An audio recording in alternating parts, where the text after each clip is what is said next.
Hello there, and welcome to another episode of Cutting Through the Bullsht. I am your host, Dr. Stephanie Snyder, and I am a high performance mentor.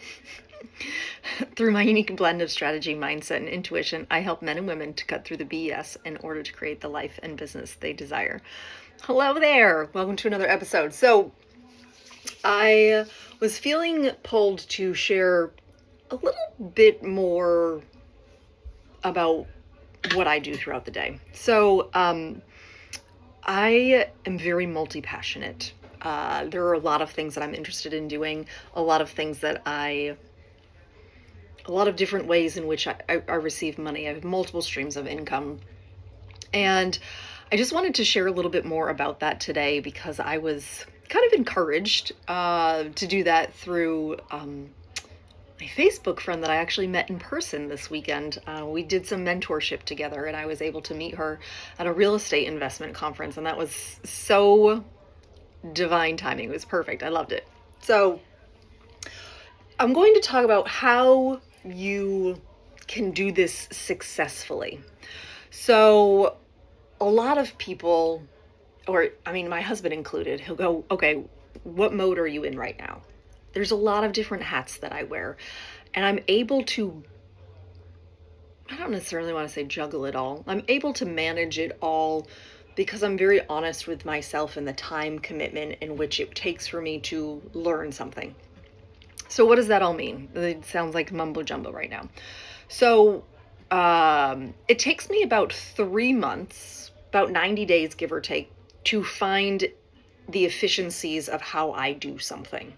So, prime example, my husband and I bought a business in April, and I wasted so much time at the beginning just trying to do all the things and figure out my own system. Wasted a whole lot of time just sitting in front of the computer, legitimately hours in front of the computer, and I was accomplishing nothing. And after about a week of that, I said, there's got to be a better way. I've got to create a system in which this is much more manageable, because no part of me wants to sit in front of the computer for that long. So it took me a couple of months to build up to the efficiency of it. And now it is very efficient and doesn't take a whole lot of my time. Probably 5 to 10 hours a week, depending on the level of work that week, in terms of estimates and quotes and contacting and meetings and all the things. So 5 to 10 hours, give or take. So well-oiled machine at this point, and I know it's just going to increase. Well, I recently decided that I was going to start doing some real estate investing. We have a lot of friends that are in real estate and are very successful in it. And we've been asked multiple times, do you want to do this? Do you want us to teach you? All these things, right? And so I attended a seminar this weekend and got a good curriculum and a good starting point. And so this will take me a few months to find my groove. And then it, like everything else, will become a well-oiled machine. Won't take up too much of my time, but still I'll continue to move the needle forward. This is just how I operate. I am not going to be the person that does one single solitary thing and closes up, like that's it and game over, because I'm so interested in all these other things, and I think many people are as well, but we just kind of get caught in our own head trying to figure out how to do all of these things, when if you give yourself a few months to learn one and make it efficient. Now, there will be a lot that I will learn in both of these businesses, the one that my husband and I just bought, and in this real estate. There'll be a lot that I learn, but I'll create a manageable system in the first couple of months that allows me to continue to learn without getting overwhelmed. And it continues to, allow me to change my processes and all these other things. But I know how much I can handle, that I'm not going to bite off a bajillion things at once, right? Which is sometimes what people do. And full disclosure, this is what I did. One of my streams of income is Amazon reviews. I know, sounds silly, but I saw this person on Instagram who makes money doing Amazon review videos, and she never has to share the videos to social media. So I said, hey, cool, let me give it a try. 90 days, legitimately for 90 days, it was probably less than that actually. I walked around my house and was like, that was on Amazon, that sells on Amazon, that sells on Amazon. And I did all these review videos. Now I do them periodically, maybe once a month maximum, where I'll go around my house with the new things that have been purchased and do, review videos for those. But it doesn't take a lot of my time anymore, and it generates income every month. And I don't do anything extra to it, right? Like maybe an hour a month now I give it, if that, and that's being generous, right? Because when there's, something new that comes in, I'll put it aside, and once a month I'll spend maybe an hour to record these new videos and update new information to my profile. But every month Amazon pays me a little bit or a little bit more, right? Like, full disclosure, my commission checks have been anywhere from $100 to $500 a month, but I don't do anything extra for that money at this point. It just comes to me, and that's a beautiful thing, right? And so that was an efficiency that I created. That's how I operate. It takes me a few months to get something going, and then it's just working really well because, again, I'm very honest about how much time I can commit to it. And I am able to find those time suckers pretty quickly because I don't want to spend my whole day doing something that I could do in an hour. If I can spend an hour a day doing something and it still moves the needle forward, that's what I'm going to do. It's not gonna take me 5 hours to do the thing I can do in 1 hour. Because I can navigate that, right? Same sort of thing. When I was working on my dissertation, I remember many of my colleagues had set aside hours a day, like 4 hours in the afternoon when they came home from work, or 8 hours on a Saturday, or whatever. And no part of me wanted any of that. I was like, it's going to be finished, but it's going to be finished in a manageable time frame. And I'm certainly not going to spend 8 hours in the library on a Saturday when my kids are home from school. That will not be a thing that I do. And so, yeah, it took me 2 years to finish my dissertation, but it was 5 hours a week, Monday through Friday, 1 hour a day. Did it take me a little bit longer than some of my classmates? Yeah, like 2 of them. But did I get it done faster than the rest of my classmates? Yeah, like 30 of them. So I'm not mad. It was done in the time in which I had, and it was never stressful or overwhelming because I had an hour a day. I had an hour a day in which I could do this thing, right? And it was making it a priority. And that's the biggest thing, is that a lot of the times we start this new thing and we don't actually make it a priority. We're like, oh, well, we'll just fit it in. Let me know how that works out for you. If you're trying to just fit in your health and your fitness or your financial freedom or whatever it is, if you're just trying to fit that in, it's never going to fit. You actually have to designate the time for it, because the time's going to go. You're the determining factor as to where that time goes. So when it comes to this new venture that I am taking on, I'm very excited about it. I'll probably spend a couple hours today because I have it today, because I was super duper efficient this morning when I got up. I think I had about 20 things on my to-do list, and I think I did 12 of them before 7 a.m. this morning.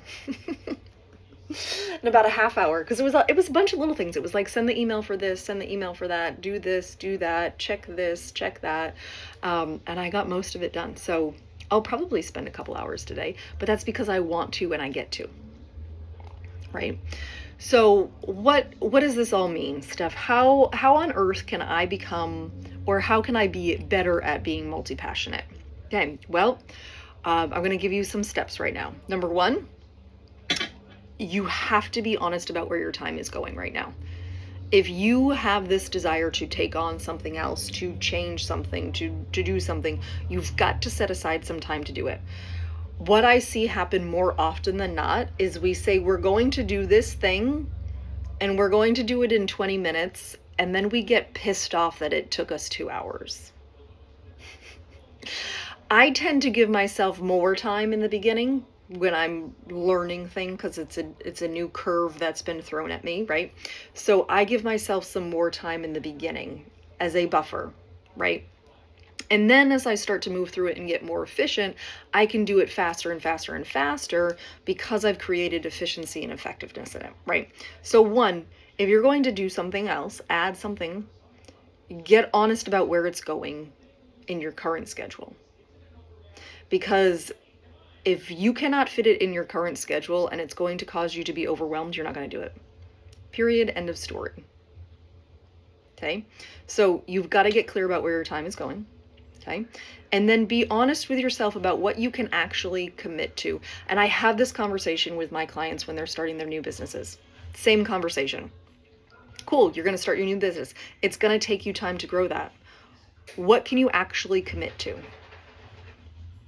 Okay? Because then I have them do, okay, in a perfect world, how much time can you commit to the things on your list? Right? And they're like, oh, in a perfect world, I would love for those things to take 2 hours. Okay, cool. Have your perfect world 2-hour vision. Set things up for different little time blocks in that 2 hours. And then I want you to make the opposite of that. I want you to make the opposite where all hell is broken loose. You are running around like a chicken with your head cut off, and you need to complete all of those things in 5 minutes. I want that list. Because more often than not, that may be where you start. Okay, I remember when I was first growing Overjoyed Mom, I